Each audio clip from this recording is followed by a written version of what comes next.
একদম নর্মাল একটা বোতলকে কিভাবে স্টোনের মতো বানানো যায় আজকে সেটাই দেখাবো।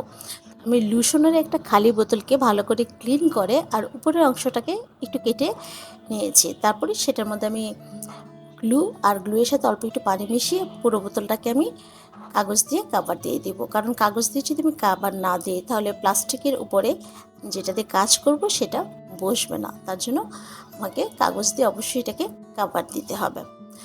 কাগজ দিয়ে কাভার দেওয়া হয়ে গেলে সেটাকে আমি শুকানোর জন্য রেখে দেব।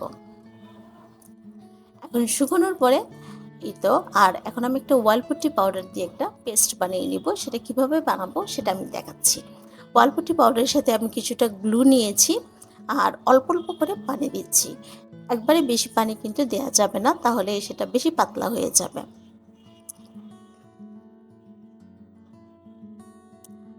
এই যে পেস্টটার ঘনত্বটা হবে এরকম। এখন এই পেস্টটা আমি পুরো বোতলটার উপরে অ্যাপ্লাই করে নিচ্ছি। আর আমার ভিডিওটা যদি ভালো লাগে তাহলে অবশ্যই আমার চ্যানেলটাকে একটা সাবস্ক্রাইব করে রাখবেন। এখন এটা শুকানোর পরে আমি স্যান্ড পেপার দিয়ে কিছুটা স্মুথ করে নেব।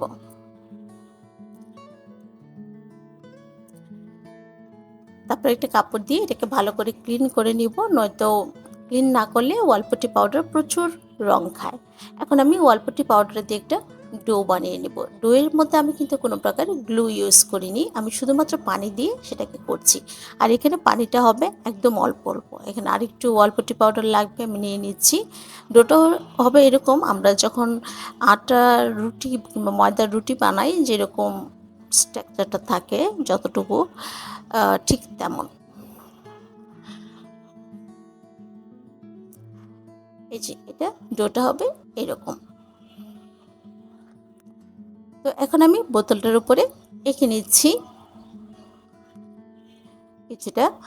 এখন আমি যেখানে যেখানে আমার ওয়ালপট্টি পাউডারের ডোটা দিব সেখানে আমি বসিয়ে নিচ্ছি। আর এখানে অবশ্যই যেটা ম্যান্ডেটরি সেটা হচ্ছে নিচে অবশ্যই আমাকে গ্লু ইউজ করতে হবে। কারণ গ্লু যদি ইউজ না করি তাহলে কিন্তু ওয়ালপট্টি পাউডারটা ঠিকমতো বসবে না। আর যদি বসেও তাহলে সেটা পরবর্তীতে খুলে যাবে। তাই নিচে অবশ্যই গ্লু দিয়ে দিতে হবে।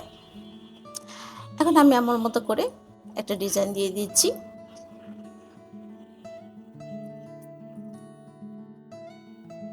ওয়ালপট্টি পাউডার দিয়ে কাজ করাটা কিন্তু খুব মজার, যদি ওয়ালপট্টি পাউডারের নেচারটা বোঝা যায় তাহলে কিন্তু ওয়ালপট্টি পাউডার দিয়ে অনেক কিছু বানানো যায়। তার আগে ওয়ালপট্টি পাউডারের নেচারটা বুঝতে হবে, সেটা 3-4 বার কাজ করলে বোঝা হয়ে যায়।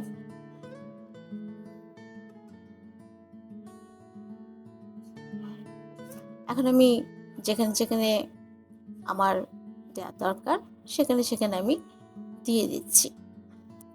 দেওয়া হয়ে গেলে আমি আঙ্গুলের মধ্যে পানি নিয়ে সেটাকে স্মুথ করে নিব।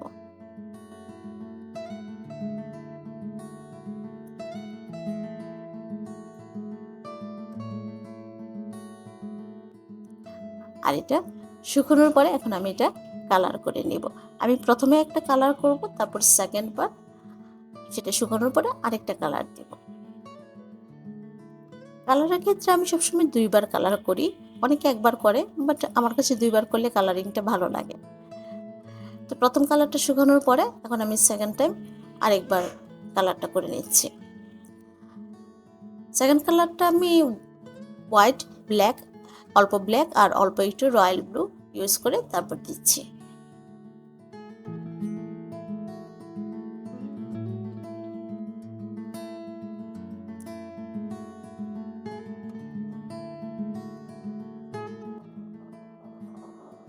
এখন এটা শুকানোর পরে হোয়াইট কালারটার সাথে হালকা একটু পানি মিশিয়ে আমি ব্রাশের মধ্যে নিয়ে এভাবে ছিটা ছিটা দিয়ে দিচ্ছি, যাতে স্টোনের যে লুকটা সেটা পুরোপুরি চলে আসে। আর আমি এখানে কিছুটা হোয়াইট দিয়েছি, কিছুটা ব্রাউন, অল্প একটু ব্রাউন আর ব্ল্যাক। এটা একটা ব্রাশের মধ্যে নিয়ে আরেকটা ব্রাশের সাথে বাড়ি দিয়েও করা যায়, বাট আমার কাছে আঙ্গুল দিয়ে করতেই, হাত দিয়ে করতেই ভালো লাগে। আর এই যে এটা হয়ে গেল ফাইনাল লুক। এখন এটা কে বলবে যে এটা একটা লুশনের বোতল ছিল? একদম মনে হচ্ছে না যে একটা স্টোনের একটা একটা লাক্সারিয়াস একটা বোতল। So thank you.